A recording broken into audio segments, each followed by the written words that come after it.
আমার গোবিন্দের পরম ভক্ত, একটু মন দিতে হবে আজ, যার নাম ছিল কৃষ্ণ ভক্ত সুদামা। যে সুদামা এতটাই কাঙাল ছিল মা, যে নিজের স্ত্রী সুশীলার অঙ্গে একটা বসন দেবে সেইটুকু ক্ষমতা তার না।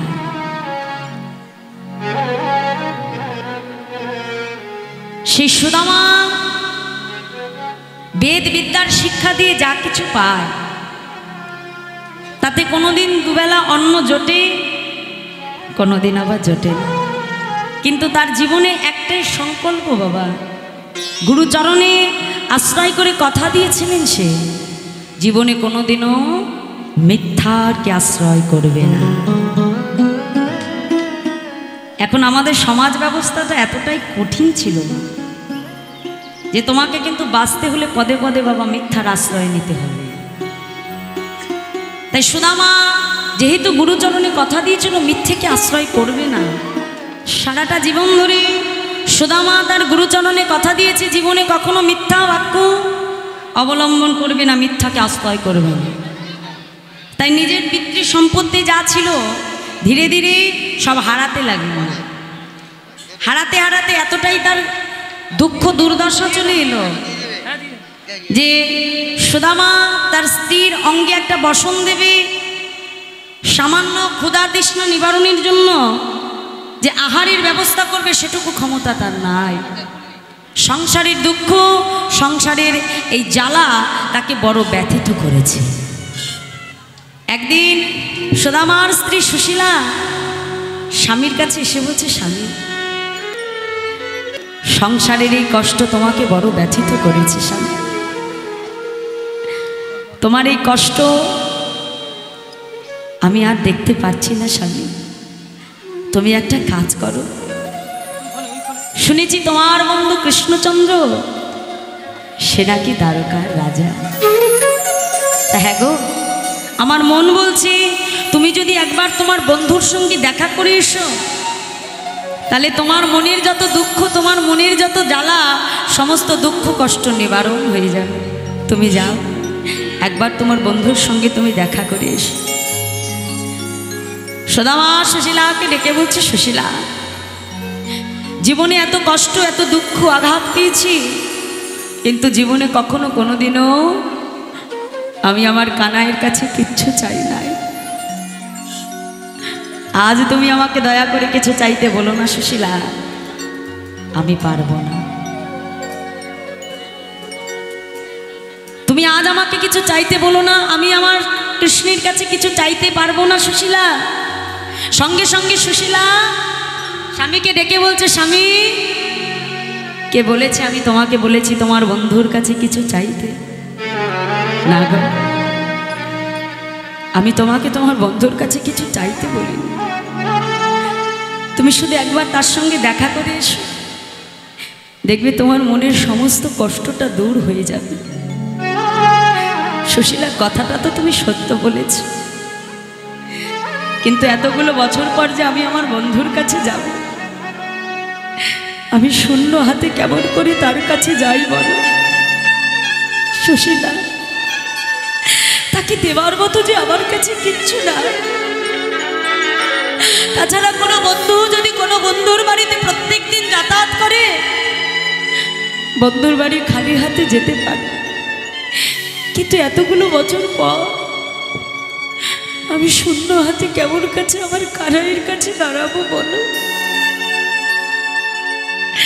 শিশুকালে শুধুমাত্র আমার কানাইয়ের কাছ থেকে একটু প্রসাদ পাবো বলে তার বিনিময়ে আমার নিজের রত্নমালাটা আমি আমার কানাইয়ের গলায় পরিয়ে দিয়েছিলাম সুশীলা। আমি জীবনে তো কখনো তার কাছ থেকে কিছু নিইনি, আমি জীবনে কখনো তার কাছ থেকে কিছু চাইনি সুশীলা। আজ আমায় যেতে বলো না, আমি পারবো না। স্বামী তুমি একটু অপেক্ষা করো, আমি এক্ষুনি আসছি। যে সুশীলা সংসারে এত কষ্ট এত দুঃখ থাকা সত্ত্বেও জীবনে কখনো কোনোদিনও যে কাজ তিনি করেনি মা, আজ পাড়ায় পাড়ায় পাড়ায় যে নিজের ভিক্ষার আঁচলটা পেতে গোবিন্দ সেবার জন্য 4টি পাড়া থেকে 4 মুষ্ঠ চিরা জোগাড় করেছে।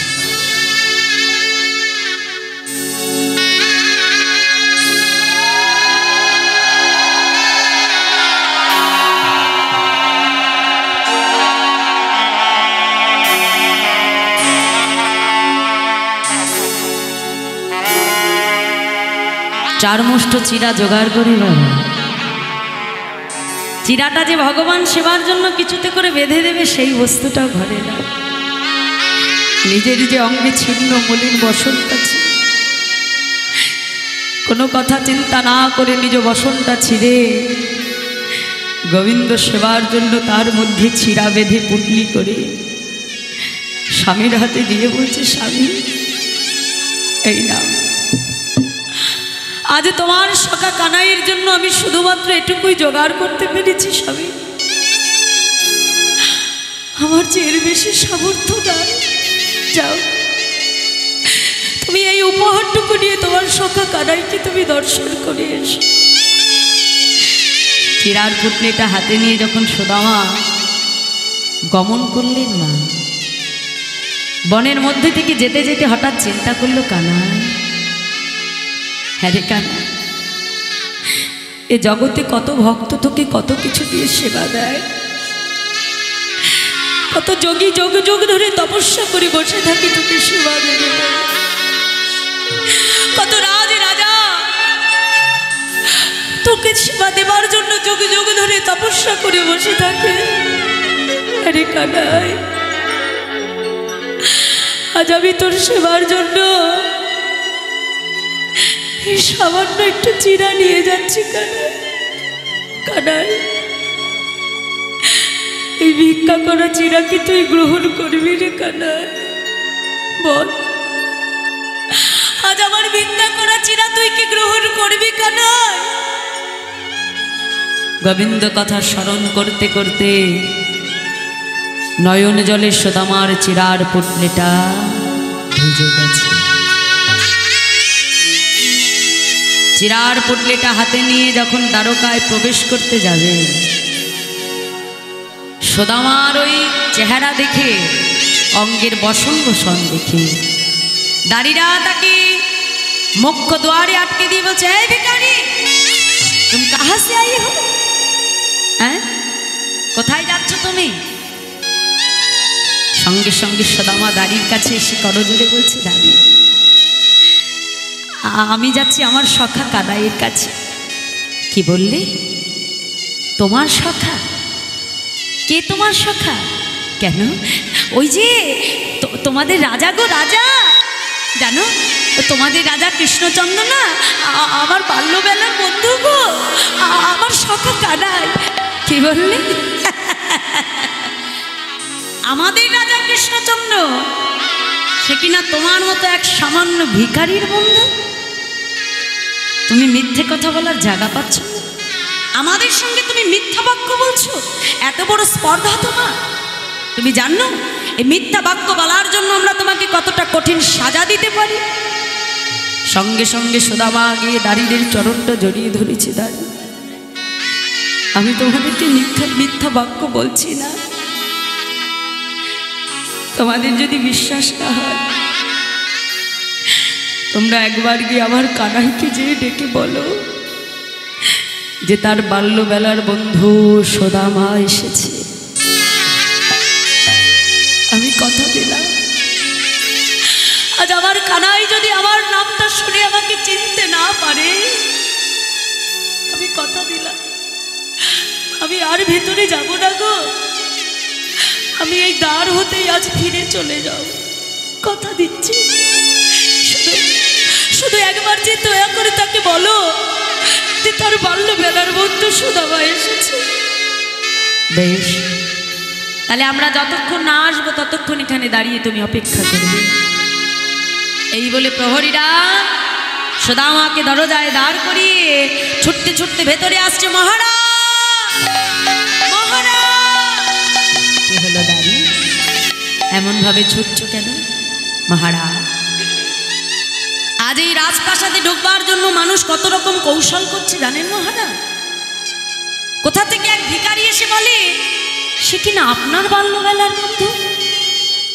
দাঁড়ি হতেই পারে,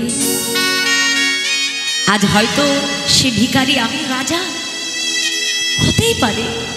আচ্ছা সে ভিখারি, তোমরা যাকে ভিখারি বলছো, আচ্ছা তার নামটা কি বলেছে? আমার সমস্ত বন্ধুর নাম তোমার মনে আছে?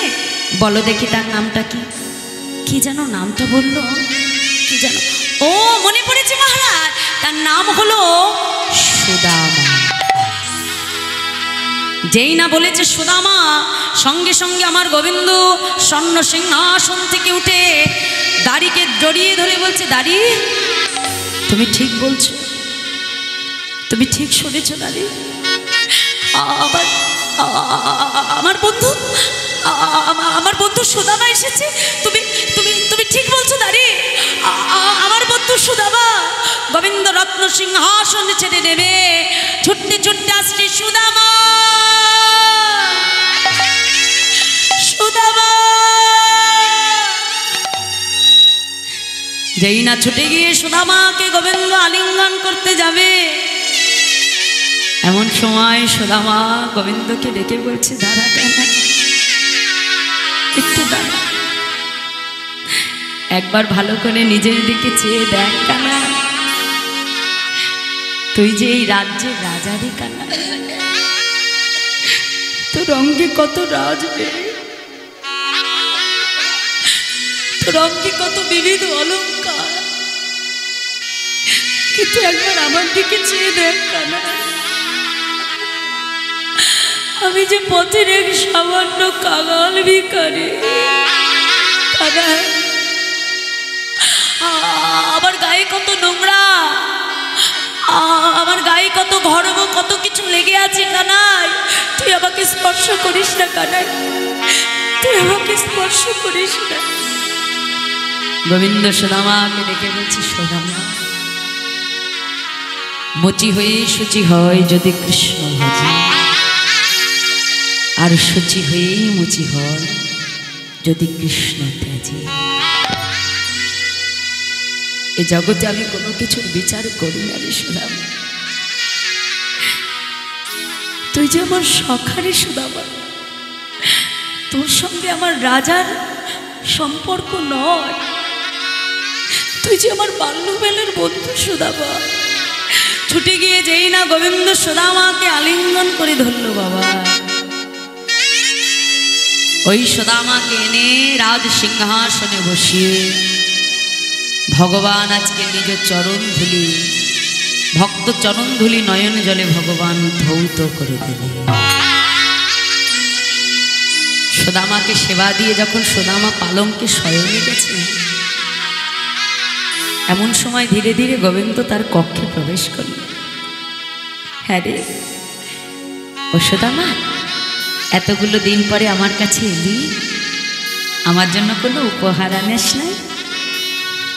এখন গোবিন্দের ওই রাজ ঐশ্বর্য দেখে সুদামা মনে মনে চিন্তা করলো যে আমার এই ভিক্ষা করা সামান্য চিরা, এই চিরা আমি কিছুতেই আমার কানাইকে দিতে পারবো না। জীবনে কখনো আমি মিথ্যাকে আশ্রয় করি নাই, কিন্তু আজ আমাকে মিথ্যা বাক্য বলতেই হবে। কানাই তুই আমাকে ক্ষমা করিস। কানাইকে ডেকে বলছে, কানাই আমি তোর জন্য কোনো উপহার আনিনি রে কানাই, আমি তোর জন্য কোনো উপহার আনিনি। গোবিন্দ মনে মনে চিন্তা করছে, বা দেখি কতক্ষণ তুই আমার কাছ থেকে লুকাতে পারিস। ভগবান চতুরের শিরোমণি সুদামাকে রেখে বলছে, বাহ সুদামা ঠিক আছে, আমার জন্য না হয় তুই উপহার আনতে ভুলে গেছিস কানাই, কিন্তু এই যে সুদামা এতগুলো দিন পরে আমার কাছে এলি, আয় তো দুই বন্ধুকে ধরে একটু ভালো করে আলিঙ্গন করি। আর যেই না আলিঙ্গন করতে গেছে বাবা, সে তো সহজ সরল ব্রাহ্মণ, ভগবানের চতুরানি বুঝতে পারে না। আর যেই আলিঙ্গন করতে গেছে, দুটি বাহু প্রসার করেছে, অমনি চিরার পুটলিটা গড়িয়ে পড়ে গেছে। আর যেই পড়ে গেছে, গোবিন্দ ছুটে গিয়ে সঙ্গে সঙ্গে চিরার পুটলিটা তুলে দিল। বাবা এই তো, এই তো আমার উপহার। সঙ্গে সঙ্গে যেই না পুটলিটা খুলেছে, দেখো যেই চিড়ে দিতে ভক্ত লজ্জা পাচ্ছিল, ভগবান সেই চিড়ার মর্যাদা কোথায় তুলে দিল বাবু। সঙ্গে সঙ্গে সুদামাকে ডেকে বলছে, সুদামা এ জগতে কত ভক্ত আমাকে কত কিছু দিয়ে সেবা দেয়। আর জানিস তো সুদামা, ওই যেদিন থেকে রাজা হয়েছি, ওই রাজ মিঠাই, ওই রাজভোগ, অত মিষ্টি পায়েস পরমান্ন খেতে খেতে আমার আর ভালো লাগে না। ও মা সুদামা, আজ আমার মুখের স্বাদ পরিবর্তন করবি বলে ভালোবেসে আমার জন্য তুই চিড়ে এনেছিস। চিড়ের উপরে হাত দিয়ে দেখলো চিড়েগুলো ভেজা। আরে সুদামা, পাছে আমার চিড়া সেবা করতে কষ্ট হয়, তাই চিড়েগুলোকে তুই আমার ভিজিয়ে এনেছিস। ভগবানের হেলো লীলা ভক্ত আর সইতে পারল না, ছুটে গিয়ে কানাইকে বক্ষবাজি জড়িয়ে ধরে বলল, কানাই রে, আমি তোর জন্য চিড়ে ভিজিয়ে আনিনি রে কানাই। আসলে আমি চিন্তা করছিলাম,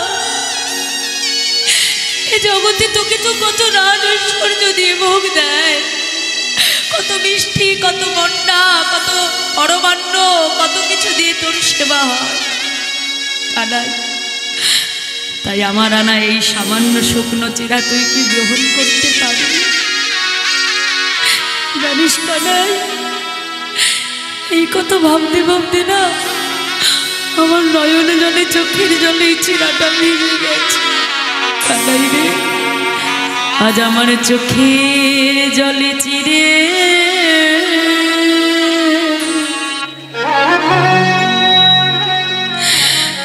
চিড়ে ভিজে গিয়ে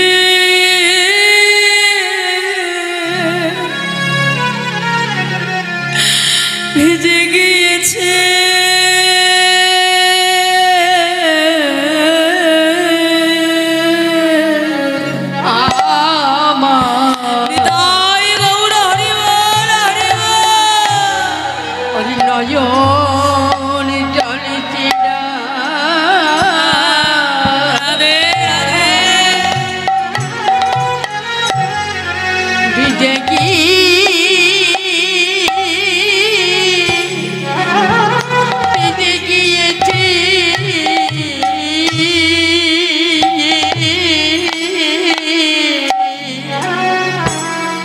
আমি কেমন করে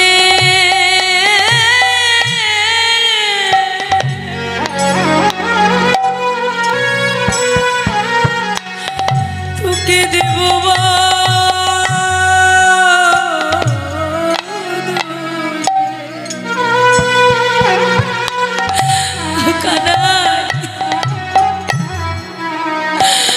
আজ আমার নয়ন জলে চিরে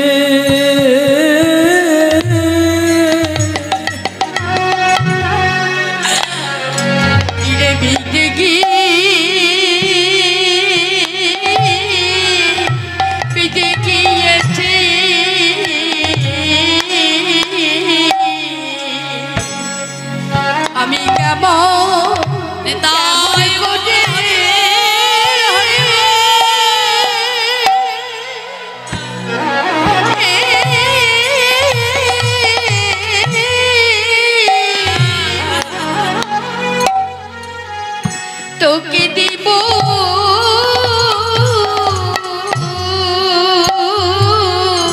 দিব কানা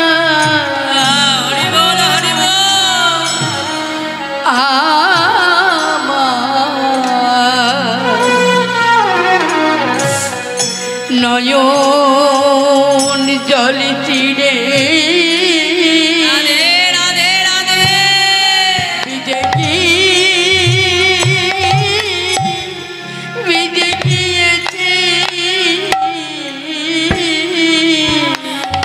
আমি যে সেবা করা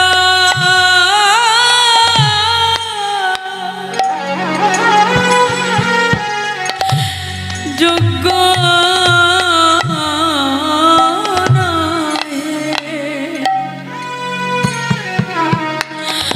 আজ আমার নয়ন জলে চিরে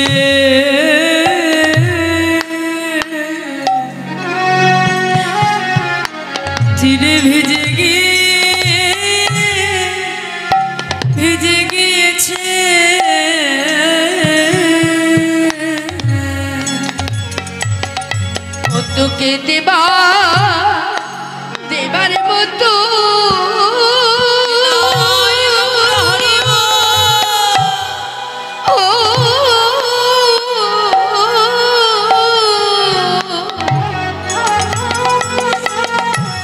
কিছু না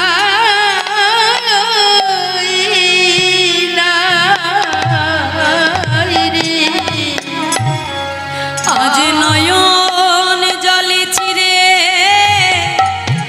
ভিজে গেছে তোকে দেবার মতো কিছু নাই রে বল আমি কেমন করে তোকে দেব বদলে আর নয়ন জল ছিঁড়ে ভিজে গিয়েছে আমি কেমন করে দেব বদলে নয়ন জল ছিঁড়া ভিজে গিয়েছে আমি কেমন করে দেব বদলে তোর বদলে আমি কেমন করে দেব আমি সেবা দেবার যোগ্য নহে নয়ন জল ছিঁড়া ভিজে গিয়েছে আমি কেমন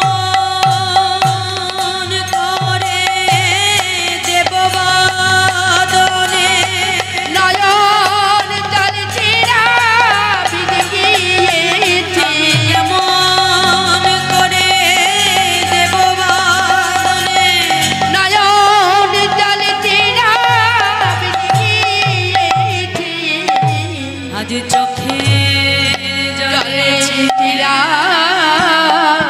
ভিজে গিয়েছে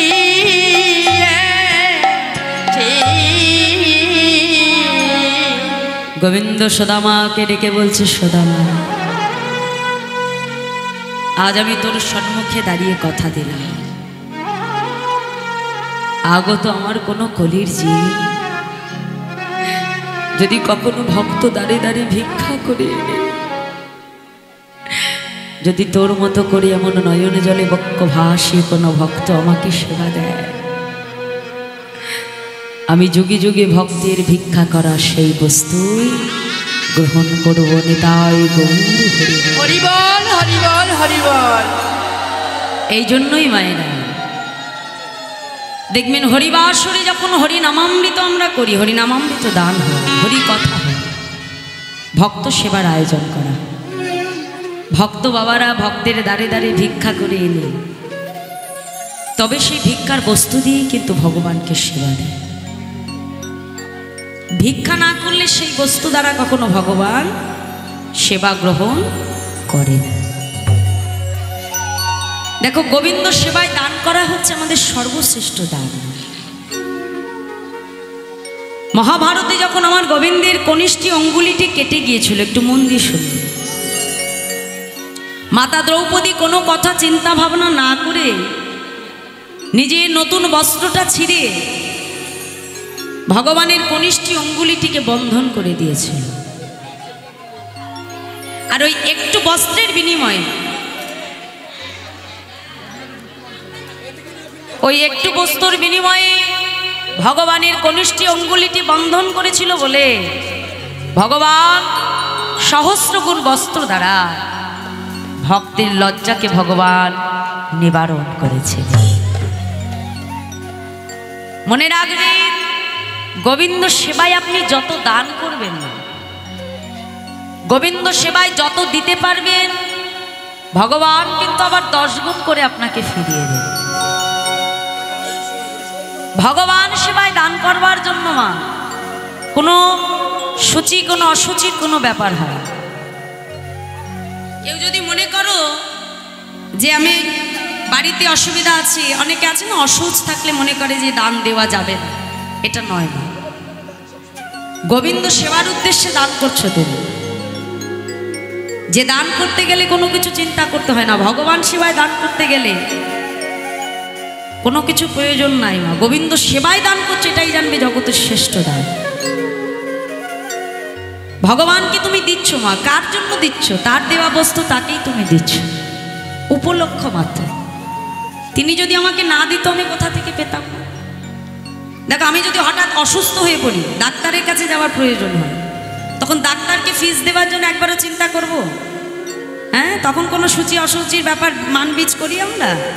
তখন জানি বাঁচতে হলে আমাকে দিতেই হবে, তখন তো বিচার হয় না। তাহলে ভগবান সেবা দেওয়ার সময় তখন বিচার কেন হবে? হ্যাঁ, ভগবানকে দিতে গেলে শৌচ অশৌচের কোনো ব্যাপার হয় না। কারণ দেখো, আমরা যে আমাদের ঘরে হরিনাম দেব, সবার বাড়িতে বাড়িতে ভক্ত চরণধুলি পড়বে, গৃহ গৃহে হরিনাম হবে, এটা সবার পক্ষে সম্ভব নয়। কিন্তু সবার মনের একটা কিন্তু বাসনা থাকে না। এই যে দেখো, তোমরা এখানে এসেছো, হরি কথা শুনছো, কারণ না কারোর মনে বাসনা, আমি যদি একটু আমার বাড়িতে হরিনাম দিতে পারতাম। কি মা, থাকে তো অনেক ভক্তের আশা থাকে, কিন্তু অনেকের হয়তো সামর্থ্য থাকে না। তাহলে তাকে কি করতে হবে? তার মনোবাঞ্ছা পূরণ করবার জন্য দুহাত ভরে এসে আমার কমিটির ভক্ত বাবাদের হাতে দান করবে। আর যখন দানটা করবে, ভগবানের কাছে এই চাওয়াটাই থাকবে, হে প্রভু, তোমার সেবার উদ্দেশ্যে দান করলাম, এই দান যেন ভক্ত সেবায়, আমার গোবিন্দ সেবায় লাগে। নিতাই গৌর হরিবল হরিবল। দুহাত ভরে কমিটিকে দান করবেন, বেশি করে দান করবেন, আর বেশি করে তাদেরকে উৎসাহ দেবেন, যাতে তোমাদের উৎসাহ, তোমাদের ভালোবাসা, তোমাদের আশীর্বাদ পেয়ে যেন এই অনুষ্ঠানটিকে তারা আরো বড় আকারে করে তুলবে, যেন প্রত্যেকটা বছর আর সুন্দর করে হরিনাম দান করতে পারেন, ভক্তকে সেবা করাতে। তোমাদের ভালোবাসা, তোমাদের কৃপা, তোমাদের আশীর্বাদ ছাড়া এটা কখনোই সম্ভব না। তাই ভগবান, হ্যাঁ আস্তে আস্তে, ওমা এদিকে মনিটর নেই তো, ওই জন্য একটু আমার অসুবিধা হচ্ছে, একটু বুঝতে হবে। শুনতে পাচ্ছ তো তোমরা? হ্যাঁ, রাধে, আমি ঘুরবো, তবে ওদিকটা একটু আমার সুবিধা বেশি হবে, এই জন্যই। হ্যাঁ রাধে, ঠিক আছে, হরি বল।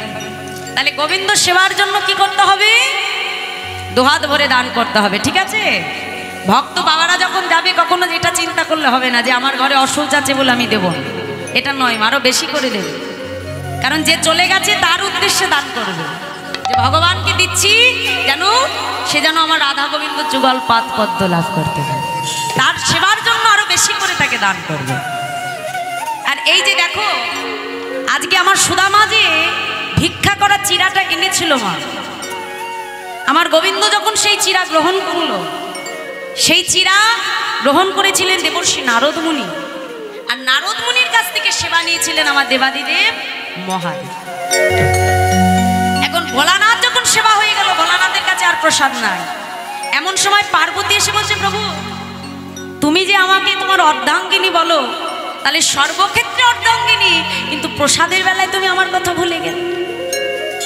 পার্বতীর অভিমান হয়ে গেল, বলছে বেশ, আমিও তবে তোমার সম্মুখে দাঁড়িয়ে কথা দিলাম, আগত কলিযুগে ভগবান যখন শ্রীক্ষেত্র অর্থাৎ পুরীধামে জগন্নাথ রূপে বিরাজ করবে, ভগবানের সেই প্রসাদ সর্বপ্রথম আমার কাছে পৌঁছাবে, অর্থাৎ যেটা বিমলা মাতা। এই বিমলা মাই হলেন পার্বতী, মাতা পার্বতী। আগে জগন্নাথের সেবা হয়ে সেই প্রসাদ আসে বিমলা মায়ের কাছে, আর বিমলা মা যখন গ্রহণ করে সেটা হয় প্রসাদ। আর সেই প্রসাদ যখন আনন্দবাজারে পৌঁছায়, ভক্ত মাঝে যখন পৌঁছে যায়, তখন সেটা হয় মহা মহাপ্রসাদ। মহাপ্রসাদের উৎপত্তি হয়েছে কিন্তু এইখান থেকে। মাতা পার্বতী তার স্বামী অর্থাৎ ভোলানাথের কাছে প্রতিজ্ঞা করেছিল যে আজ যেমন তুমি আমাকে দিলে না, কলিযুগে আমি প্রভুর এই প্রসাদ দাঁড়ে দাঁড়ে, ভক্ত দাঁড়ে দাঁড়ে আমি বিক্রি দেব, যাতে এই প্রসাদের অধিকারী জগতের সবাই হতে পারে। তাই গৌর হরি বল। আজও আমরা সেই মহাপ্রসাদ আমরা কলির জীব গ্রহণ করতে পারছি মাতা পার্বতীর কৃপা। সেটাই হলো মহা মহাপ্রসাদ। তাই মাগো, আজকে সেই কৃষ্ণ ভক্ত সুদামার আনা সেই প্রসাদ আমার গোবিন্দ গ্রহণ করলে। এখন গ্রহণ করবার পর একদিন, দুদিন, 3 দিন কেটে গেল। সুদামা যখন ঘরে ফিরে যাবে, এখন গোবিন্দ সুদামাকে ডেকে বলছে, সুদামা তুমি যেমন আমার জন্য এনেছো, তাহলে আমারও উচিত তোমাকে কিছু দেওয়ার। হ্যাঁ দেখো মা, ঘরে যে এত কষ্ট, এত দুঃখ, একটি বারের জন্য কিন্তু কানাইয়ের কাছে প্রকাশ করে না। কিন্তু ভগবান তো অন্তর্যামী বাবা, ভক্তের মনের কথা ভগবান জানে। যখন চলে যাবে সুদামাকে ডেকে বলছে, বলো সুদামা তুমি আমার কাছে কি চাও? ভগবানও দেখছে, ভগবানেরও তো পরীক্ষা থাকে না। সুদামা নিজের জন্য কি চেয়েছিল জানো মা? কানাইয়ের চরণটা জড়িয়ে ধরে বলছে, কানাই এই জাগতিক সুখ ঐশ্বর্য কোনো কিছু আমার চাই না, শুধু আমাকে কথা দে কানাই, তোর চরণে আমার একটাই নিবেদন। আহা দেখো, যেজন প্রকৃত ভক্ত হয় ভগবানের কাছে তার চাওয়াটা কেমন হয়। আজ শুধু সুদামা নয়, আজ যতজন ভক্ত আমরা এখানে এসেছি, ভগবানের চরণে আমাদেরকে প্রতিশ্রুতি করতে হবে, ভগবানের কাছে চাইতে হবে। এই যে আমার পরম জাগ্রত মা রক্ষাকালী, মায়ের কাছে আমি শুনলাম দাদাদের মুখে যে যা চায় মা ভক্তের মনোবাঞ্ছা পূরণ করেন, তিনি হলেন পরম বৈষ্ণবী মা। তাই মা গো, আজ সুদামাকে ডেকে বলছে, বলো তুমি কি চাও? সুদামা কানাইয়ের চরণ ধরে কেঁদে কেঁদে বলছে, কানাই তোর কাছে আমি কি চাই জানিস? শোন কানা, যেদিন দেহ ছেড়ে যাবে উড়ে,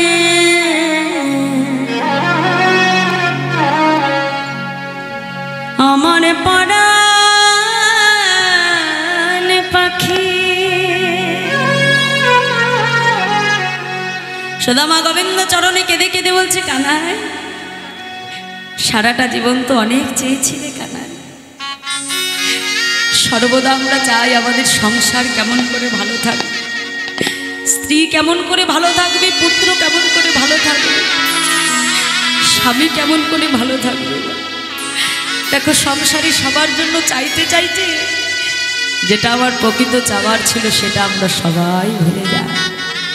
তাই গোবিন্দ চরণে দুফোঁটা নয়ন জল বরিশন করে বলতে হবে, দয়াময় সারাটা জীবন ধরে সংসারের জন্য অনেক চেয়েছি প্রভু, এই কথা দাও, যেদিন দেহ থেকে প্রাণ পাখিটা উড়ে চলে যাবে দয়াময়, সেদিনে যেন সংসারে অন্য কোনো কিছু টান আমাকে টানতে না পারে, সংসারের কোনো চিন্তা যেন আমার মাথায় না আসে দয়াময়। যেদিন দেহ থেকে প্রাণ পাখিটা উড়ে চলে যাবে সেদিনে যাবার সময়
সুদামা কানাইকে ডেকে বলছে, কানাই এই জাগতিক জগতের বস্তু তোর কাছে আমার কিচ্ছু চাই না, শুধু তুই আমাকে এই কৃপা কর, দিনের শেষ দিন পর্যন্ত যেন তোর নামকে স্মরণ করে আমি যেতে পারি না। তাই গৌর হরি।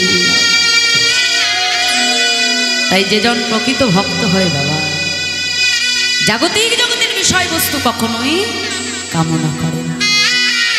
ভক্তি দিয়ে যদি তাকে ভালোবাসা যায়, প্রকৃত যদি তাকে ডাকার মতো ডাকা যায়, একদিন না একদিন তার কৃপা হবেই হবে। তাই আজ বৈষ্ণব মহাজন পদাবলিতে কলম দিয়ে বলছে, দেখো দেখো বেদ বিদ্যা দুহ কিছু নাহি জানো তো, বেদ বিদ্যা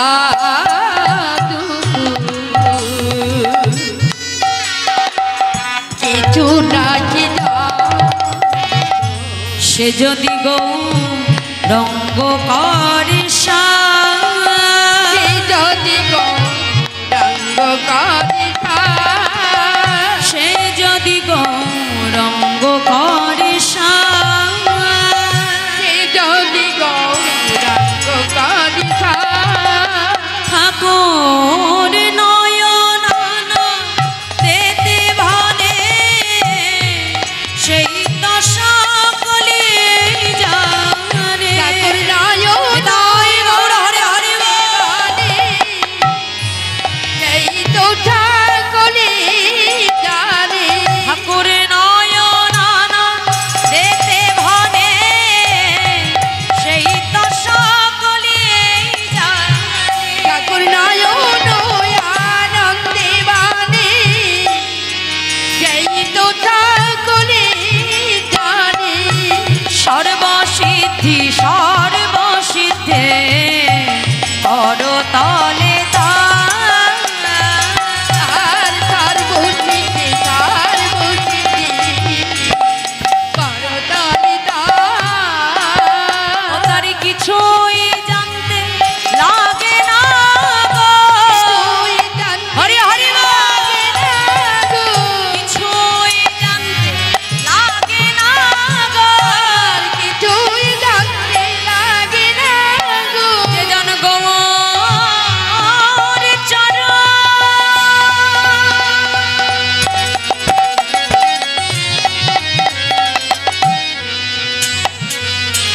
সার জেনেছে বলিয়ে সংসারকে অসার ভেবে, গৌর তরুণ সরসেনেছে সংসারকে অসার ভেবে, গৌর তরুণ সরসেনেছে বলিয়ে সংসারকে অসার ভেবে, গৌর তরুণ সরসেনেছে সংসারকে অসার ভেবে গৌর তরুণ সরসেনেছে ও তার কিছুই জানতে লাগে না গো। সর্বসিদ্ধি সর্বসিদ্ধি করতলে সর্বসিদ্ধি সর্বসিদ্ধি করতালি ভগবানকে পাওয়ার জন্য বেদ বিদ্যা পাণ্ডিত্যের প্রয়োজন হয় না, ভগবানকে পাওয়ার জন্য প্রয়োজন হয় বিশুদ্ধ প্রেম ও ভক্তি। তাই মহাজন বললেন বেদ বিদ্যা দুহু কিছু নাহি জানত, সে যদি গৌরঙ্গ করে সার ঠাকুর নানন্দিত ভনে সেই তো সকলে জানে। সর্বসিদ্ধি করো তলে। তা আসুন এতক্ষণ সেই নয়নানন্দ দাসের বৈষ্ণব মহাজন পদাবলী আমরা সাধন করলাম। এতক্ষণ আমরা ছিলাম শ্রীধাম নবদ্বীপ ধামে। এবার সবাই মিলে একটুখানি যাব মধুময় শ্রীধাম বৃন্দাবন ধাম।